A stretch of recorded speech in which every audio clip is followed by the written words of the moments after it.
All right, good morning, guys. So, who's awake?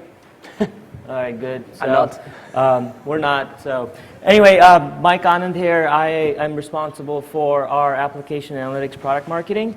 And I have Jose Ramon here as well with me, who is from our professional services team. So, what we're doing here is tag teaming on behalf of HUD Group. There's some last-minute changes, and our speaker couldn't come. So we're going to try to do what we wanted, what the speaker was going to do, and try to present the deck that they had put together. So any questions you guys have, stop us, ask us questions. We'll try to answer what we can. Jose worked very closely with HUD Group, so he's very intimate with knowledge of what they were trying to accomplish, what they're doing, what their story is like, and has a lot of depth and content information about what the slides we're going to present. So just to get started, recapping on what our agenda is going to be, we're just going to talk about who HUD is, what were the keys to their success, what's their journey look like with application analytics product, what are the key use cases, and then what are sort of the conclusions and next steps that they're thinking about. So I'm going to actually, I'm going to hand this over to Jose now, and we'll do a tag team and role play and those kind of things. So take it away, man. All right, so I'm going to give you some context about who's the HUD Group, what they do, how they do the business. They run a business that is based in having different customers. They have 60 customers. Each customer has a website, so they host the websites of these customers. But on top of that, what they do is they store all of their goods in a very big warehouse, and they distribute the goods as well. So they take care of all of the business. It's not just a website. It's much more than that. And this is quite important because if you take a look into these numbers, you can understand how many visitors they're having and how many languages they are speaking. So they distribute all around the globe. It's not just a UK thing. It's global stuff. They're having around 200 countries, and they're having 330 million visitors a year. These are the sites. These are the customers themselves. So the HUD Group is providing services to Nintendo. They are providing services to Look Fantastic, which, by the way, is the preferred site of my wife. She spends a lot of money there. I hate it. I do spend my money in my protein, which is something I like. So this is how they work. They have different sites, they have different businesses, and they take care of everything. And it's quite cool because these guys are quite small. They live in a very small city south of Manchester, a very small place. There's literally nothing around. And it's quite interesting because when I went there for the first time was with Neil, I was thinking, what can do these guys doing that thing? I mean, they're so small. So it's quite challenging. It's a small group, very focused, very limited in resources, serving big things. That's the point I want to make. What are the most important questions that the HUD groups want to solve with analytics? Just keep remembering that we're speaking about analytics. So the first one is this. And to me, the most important thing is real-time and site. Do you remember in the first session that Jyoti used to say, slice and dice? So a site is a representation of each individual customer that the HUD Group is taking. And it's extremely difficult to get. Well, in fact, they were not able to get that slice before analytics. And the second thing is the real-time. Real-time is essential because they need the things they need now and not in 3 hours or 1 week or whatever. So the second most important thing is the time. I mean, they need to understand things in a specific slice period of time, and they need to focus on sales. So they understand that, they understand the technology, that it supported the business, this is great, but they need to understand the sales impact. So they have an average response time drop. Is it important? Is it not important? Well, it depends. You need to understand the business itself. So that's a big question. And finally, is technology? Is it just something else? I mean, they want to go just beyond just the technical things that are supporting the business. And why these questions are important? Well, they're quite important because the current tools, the previous tools they were using, they were like just not good enough. They didn't just simply want to wait like 3 hours just to get some data from another third-party product. That's not good enough. And the second thing is that they want to understand as I said before, the business performance impact, not just the technical performance impact. They need to know it. They need to understand how the business is running. Because at the very end, if they have a drop in one of the metrics, they need to understand where to put the resources. Is it important? Do I have to do it? Do I have to wait? Do I have to attend something else? All right. And finally, is when? Is where? Where's my problem? Where I need to look at? Which customers are affected? This is a global thing? Is it just a specific thing? Because it's a global thing, that's fine. If it's specific, then you need analytics. You have to slice and dice to take a look and focus on where's the problem. All right, so just a bit of history. These are big numbers. These are really big numbers. For a very small company, by the way. So they have 60 sites, and they were using in the past around 76 KPIs. So if you do your maths, 60 by 76 is 4,560. You know, I mean, think it twice. Around 5,000 dashboards. And I said before, these guys are not too big. I mean, the team is quite small. They have 4 or 5 people attending 5,000 dashboards. That's not sustainable. They couldn't keep up. And you take a look into the data that they have. I just, when each time I go to the customer, every single customer comes to me like with a huge amount of data, because data is free. They just put some data. But you don't have the resources just to analyze it. And you don't want to analyze it by using your human resources. You need something that is helping you for that. Again, more complexity to the problem. Data sources, like they're using Kibana, they're using Elastic, they were using us as well. But there was too much. And this is just one of the examples, one of the dashboards. So these guys have like a big command center with around 40, 45 big screens on it. As of today, they are having between 25 and 30 of these screens with our dashboards. But before, all they had was this. Was 5,000 of these things. I mean, it's cool. I have data. But now what? Right? More complexity, more difficulties. So we have here different data sources giving us different indications. No clue what it means. No clue at all. I don't know if this is important.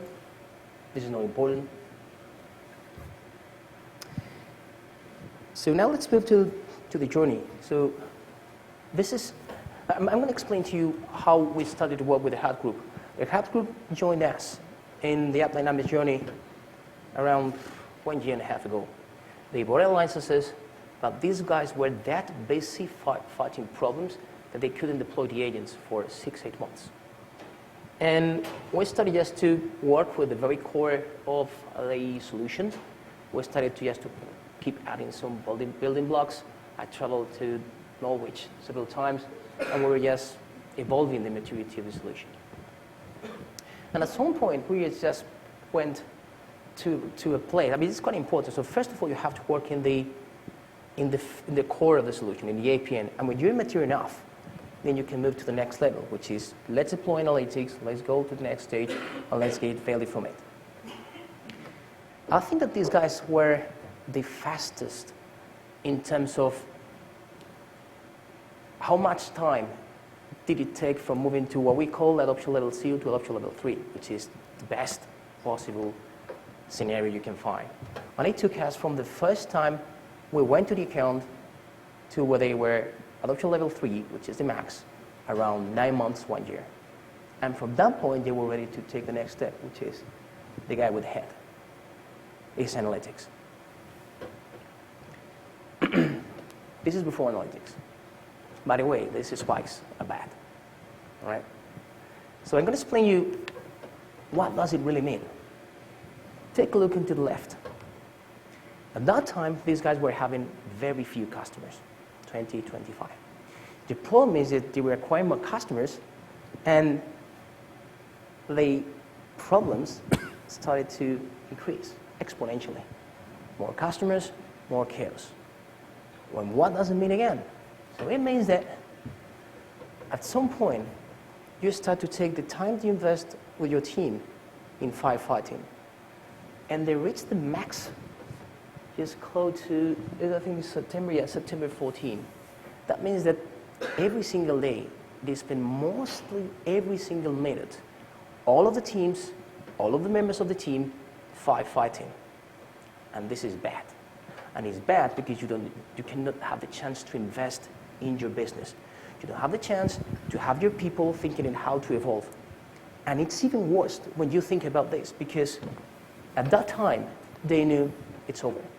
We cannot accept more customers. We cannot do more. I mean, this is maximum chaos. It's over. So they knew that they could not acquire more customers, they could not grow as a business, and they knew that the options they had to evolve the system were close to zero. And it was just at that time when I was able to get into the account, say that's too much. And I'm going to show you what happened just after. Look at this. Suddenly, AppDynamics deployed. We started to help these guys. Chaos went down. What is the meaning of this? When you have a reduction of the chaos, it means that you created an opportunity. You created a gap for the customer, an opportunity to use the time more effectively, to say, hey guys, just invest some time in evolving the solution. Hey guys, just invest some time in thinking what we can do to grow. And by the way, we now have time to acquire more customers, which they did. This is a success. Well, apart from being like metrics, but behind this is a success. And I'm going to hand over to Mike. So, for you. Thanks, man. So just to recap real quick, right?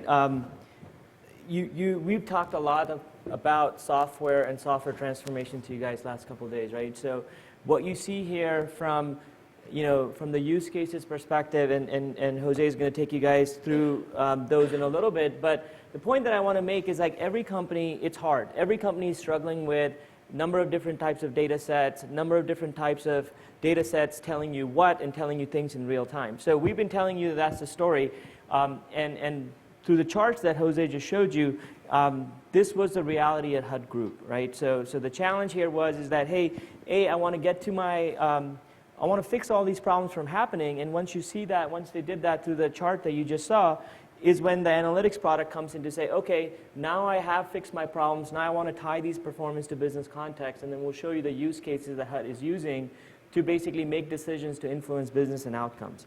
But their journey really started with the APM product, right? So our APM product, because we have our agents already instrumented, is collecting all the business information, all the information about the performance. And because we do tag, trace, and follow, we can take a particular business transaction all the way from the front end to the back end. And then when you turn analytics on, you try to then, what we do is that we take the business data that is tied to each of these unique transactions, and we make the correlation automatically happen. So the data is already collected. We're correlating that data together. Data is coming from different sources, whether it's coming from the APM agent, log agent. If you guys have been attending those analytics sessions, you're probably already fully familiar with this. You take the data like who's my user, what their experience is like, what type of the user is, what problems are they happening, and what's the impact is, right? Because you have the business data, you have the marketing data somewhere, you have the performance data somewhere, and what we're trying to do here is to tell you that, hey, okay, I can correlate the data that's coming from marketing to say, hey, what really happened from Google or other type of products, and then tying it to the performance and then giving you analysis from it. So essentially, at the end of the day, what we really want to talk to you guys today here is some 3 very important use cases that HUD Group implemented once the APM part of the installation was done. So Jose is going to walk you through it, and then I'll pick it back up here in a few minutes. Yeah, so it's story time. It's my time. I know my manager is there. He knows I love to tell stories. Maybe because I have 2 kids. Anyway, let's convert the reality into stories. We're going to show you 3 dashboards. We're going to tell you 4 stories, real stories about what they're doing and what is the outcome of each of these stories. Remember that I told you before that these guys are having like 25 big screens with dashboard like that thing. So that dashboard is a real dashboard that these guys are using in the command center today. How these guys are working, how these guys are operating these dashboards. What they do is, first of all, they take a look into any deviation from the baseline. If the average response time is increasing or if the load is decreasing, then they understand they have to start to look at analytics. Why? First of all, because their business is so specific to the customer. So the first filter they have to apply, the first dimension they have to look at is the site, is which customer is affected or which customers are affected. And the second thing they do is just take a look into the region. Just to check if it's a global thing or just some specific. This dashboard in particular is consumed by 2 different teams, the service desk team and the traders team. The service desk team, which is these guys on the corner, are using this in a very specific manner. So let's tell a story here. This story isn't like once upon a time. It happened yesterday. It's a real story about what happened at the Hub Group yesterday and what these guys were doing just to find a real nice problem with this dashboard. So what they saw is like a reduction on the sales in general. So it's a drop in sales. Good stuff. All right, what's the next step? I told you before, is take a look into the customers that are affected. They applied the filter, they took a look into the results, and it was just affecting lookfantastic.com. Surprise, because my wife just spent a lot of money here, so you shouldn't be expecting a drop there. But after that, what they did is, all right, it's Look Fantastic. Great. Let's take a look into the second dimension. What is the second dimension? The region. So they were just looking at the results, and they found that it was just affecting China. It was just affecting China.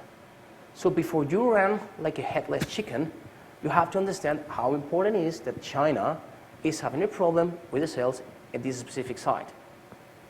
They were using analytics before to understand the business weight for each of the specific customer on each specific region.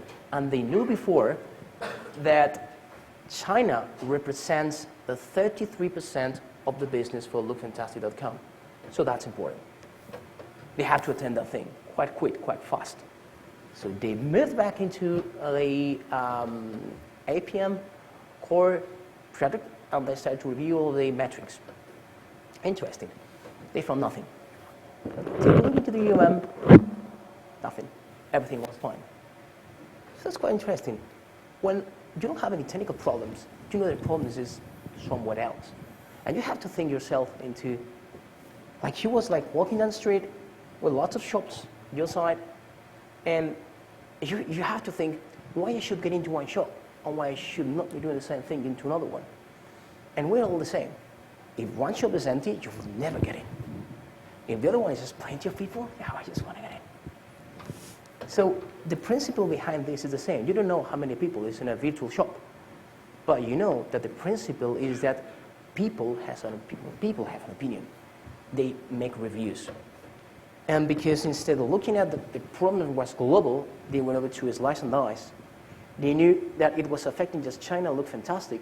They started to review, well, to take a look into the reviews of Look Fantastic in China. They were terrible. From the last day, they were starting to receive a very bad publicity and very bad reviews from customers. So they took that information back to the marketing team, and the marketing team yesterday started a campaign that, by the way, is finalized as of today, and the situation recovered in one day. Isn't it, this isn't great? Is it an image brand problem that was identified with analytics? Something they couldn't do before. Well, maybe yes, but it could take a lot of time because they shouldn't be able to just look at the specific part that was being affected. So the second story is around the same dashboard, and it's related to the second team that is consuming the dashboard.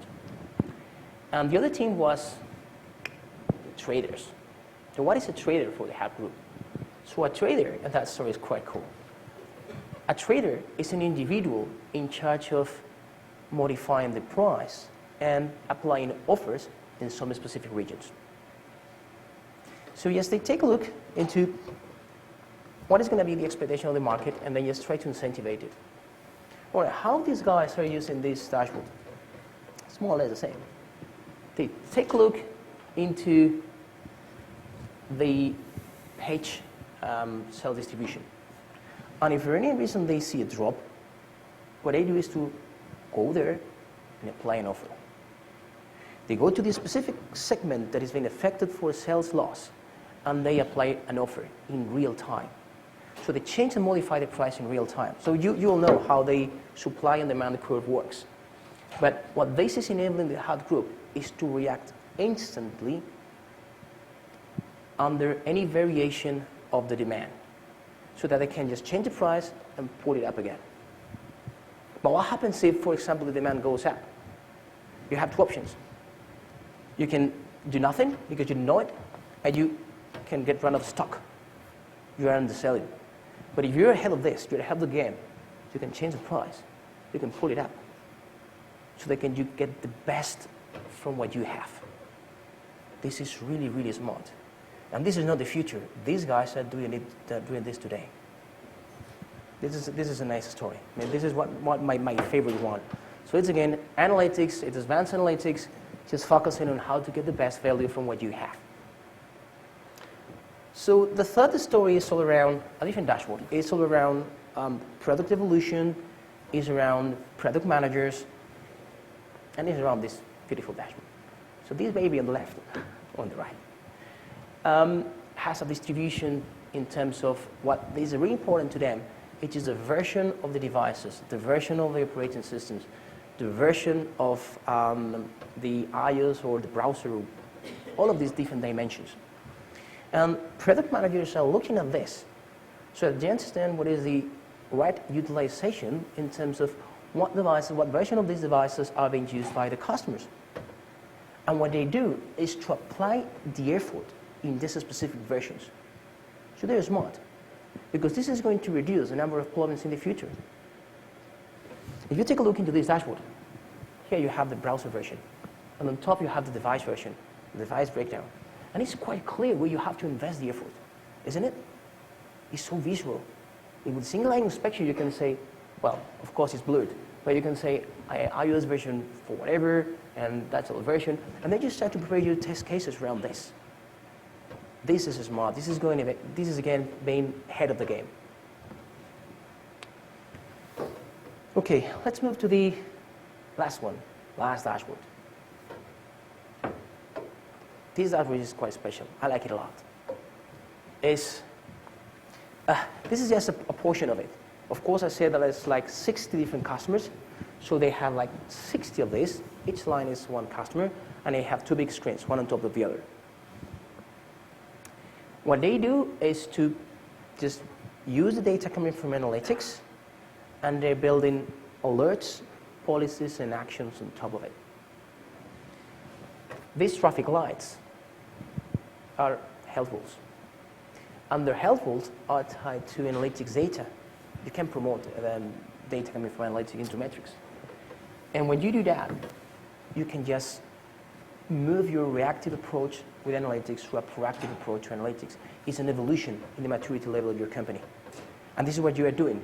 You're moving from being reactive to being proactive. To me, it's clear. The human being is extremely bad in terms of scanning and monitoring. We are not good at me, right? Just drive my car, I cannot just keep on looking at the speedometer. It's like, I cannot do it. But we're really good in terms of creativity. If you can free up the time, for example, the traders, so that they cannot be like looking at these big screens, but they can creative with their work, you can get much greater value. And this is what they are doing. In this particular case, what they have is the indication is fed by analytics, or have this specific and particular slice here performing. When something goes wrong, what they do is to click on the traffic light. And by clicking in the traffic light, you are jumping into a specific dashboard for that specific site. which is giving you the breakdown by region, devices, etc., etc., etc. Again, fed by analytics. So, as you can see, when you do that, and this is the future will be, the next steps for Hut Group, and they have it prepared now, is to have these first 2 use cases and move these 2 use cases into this. Because they can have just the traders doing the stuff, and they will receive analytics proactively. There's a deviation on the demand in this specific section, which is affecting this customer and this particular region. And they will just jump in, and it will change. This is efficiency in terms of how many people do you acquire, or efficiency in how many people you can have to have how many customers. This is grow. You can grow. And this is the next stage. This is where I want all my customers to be. Yes, use that proactivity. This sentence is a sentence that Neil told me yesterday. He's my champion, and by the way, he's my friend. We've been through too many things. And what he says, and this is quite big, this was impossible without analytics. This is not coming from the core. This is coming from analytics. You cannot do what they're doing. And this is effectiveness, this is efficiency. And this is quite important. I'm going to just hand off to Mike. Okay. All right. Thanks, man. So just to recap here, right? So we talked a lot about different use cases last couple of days with you guys, right? So what you're seeing here is a mash and a combination of a number of different things, right? So we talked about advanced performance analytics, right? So that is all about being able to know who are your key customers, right? So you see HUD using that use case to identify, hey, how are my different sites performing, right? Where is it's important for them to know how UK is doing, how China is doing, but it's also important for them to know that in real time and for a particular type of site, right? So they're able to do that. Well, you also see that they're able to also use user analytics and usage analytics type of use cases to identify who are these people that are driving it, right? So once they know the promotions, once they know the performance, then they're driving the right pricing and promotional strategies in the right regions, right? And they're doing that in real time because they're like, well, if I have something slow, if I have performance issues, I'm gonna do something different about my promotion and my price in that region, right? So you're seeing that they're taking multiple use cases and combining that together. It's a powerful story, and then being able to, go after different personas within the HUD group, right? So you see the DevOps people doing that, you see the traders doing that, you see the product managers being able to look at what are being sold, buyers potentially are looking at. So I think. I don't know actually how many people and what the adoption is at HUD, and they're not here to tell us, but what I do see when I see this chart that we saw, that we updated a couple days ago, I mean, it was a nice smile to see that how customers are actually using that as part of their journey, right? So in conclusion, if you really think about it here, from what we just, I'm going to use this.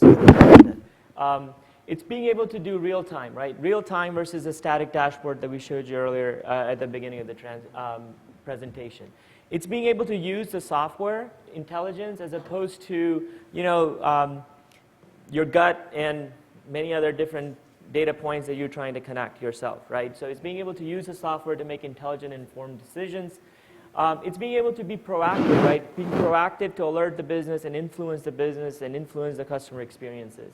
And it's, again, at the end of the day, you want to make sure that analytics is a loaded term for us. The key differentiator is being able to tie the performance in the business, and you saw that through the use cases, at least from HUD's perspective. So at the end of the day, what they're doing here is really partnering with us to drive their digital transformation journey, right? And then if you think about this from their next steps, we got a chance to talk to Neil because he couldn't be here. We asked him, I said, so, let's make sure that we understand what your next steps in your journey are as you evolve, as you start to add more to your product. And what we saw is that, they want to continue to drive deeper into conversions, into drop-offs, into identifying key customer driving the sales. They want to be proactive. They want to be proactive because they realize that their opportunity to, bring in a new customer and the cost of bringing a new customer is much higher than keeping the customers they have that are already using it, that are happy, right? So they want to make sure that Jose's wife keeps spending more and more money, right? Please. And so, Yeah. that's probably the case. And then they want to do everything about the customer journey, right? Everything is about the customer journey. So as more and more, they want to be able to take the data from their browser and mobile. They want to identify what those journey points look like, and then they want to be able to dig in deeper and use the analytics product to help them define what those journeys look like for those customers. And then this was really powerful. The last bullet point, I made it more of a positive one than what I actually heard from these guys yesterday. Neil and Jose and I heard. But essentially, it's using the IT to influence the business outcomes, right? So there's a lot of times business wants to come and ask IT for a question. It's actually, the way Neil put it is that, it's us basically influencing and being part of that conversation to say, hey, this should be our strategy. This is a region that is doing well. Here's the data that I think you need to look at. Here's the products that are doing well. Let's make those strategic decisions together. Well, at least to come back to them when they make a mistake. Like, Yeah, it can exactly. be like, hey, that's not working. Yeah. So we asked Neil to give us some flavor and give us some quotes that we can tell you guys from their perspective. And one of the things that we saw is that the big thing here as well is that they're able to see the site performance issues early, right? They're able to see that before anybody else does. And what that does for DevOps and for IT organization for him is that it builds the confidence with the business. It builds the confidence to know, hey, what are we doing and we're doing it right, and being able to sit in a service type of a role and influence that from the business outcome perspective, it's priceless. And there's no edits here. This is actually the quote that we received from these guys. Really powerful. Here's another one. I'm not going to read it. I think the point here that he's trying to make is that they're able to optimize their business, optimize the customer experience, influence their business. They're able to do that in real time. They're able to pull the moment of truth out of it to get the results, and it's data driven rather than a mixture of art and science, right? So that's essentially the story for Hut Group in our words. You want to add anything else? No? That's fine. Okay. So questions. What questions do you guys have that we can answer? I mean, we can apply it. You can think of your situations, your scenarios, your business, what you guys are struggling with, or anything specific related to Hut. Sure. Are you using other analytic tools? They were. They had Nothing. No. Everything's coming just from us. the dashboards that we got from them were the dashboards that we showed you, and in real-time dashboards. They're not using some of those other tools that you saw in the beginning. That was the moment of truth bringing data, right? Yeah. I don't know if they got rid of their licenses, to be honest with you, but that's the software that they're using now. Are they pumping your data into another analytics tool? Not that we have heard. I don't know. I don't think so. I don't think that's the plan either, from what we've heard. But you guys heard from 4.2. We talked about it. We have APIs available to import the data in, and then if you really, really want it, we give you an API to pull the data out. Are they exporting any data into this? Do you know if they're bringing data from other tools? No. No? They're not bringing data from other tools, but I mean, because you can just take data from analytics, you can promote it as a classic AppDynamics metrics, but you can do it just to then pull it from outside, just to push it. You can do both things. You can consume it by the REST API, but just coming and feeding analytics from third party, I mean, we're not doing it for them, and I think we cannot do it. Remember the core here is that the performance is driving the analytics, right? So there's you can bring in data from other sources to give you the business lens of it, right? That you can then tie and coordinate it, right? We talked to you guys about being able to use the class and method names and those data collector points, but so if you're starting from the performance and then you're tying it, the platform is what you need to use to make those connections, right, in real time. Yeah, but the thing is that, to me, the more powerful thing is just when you can just play with your dimensions. What is the dimension that wants you? And then you can just put it on and just apply some filters, and you can put more dimension that you just reduce your scope to what is really relevant. Yeah. And if you start like importing just data, it's going to be quite difficult to keep this objective, which is reduce it to the minimum and just apply microsurgery to it. good acronym. I like the metaphor. Microsurgery. All right, what other questions do you guys have? Okay, how many were awake now? I know 5 were awake before. How many of you guys are awake now? Put you all to sleep? Okay, 2. Yeah. All right, so you have to thank Mike because we had like 2 versions of the deck. That's the long one and the short one. And because it was on Thursday, he was saying, hi, Jose, actually go short. let's just go short. We know you guys partied hard yesterday. So was there another hand Let's this go side? out. No? Okay. All right, thank you guys. Thanks for your time. That's all we have.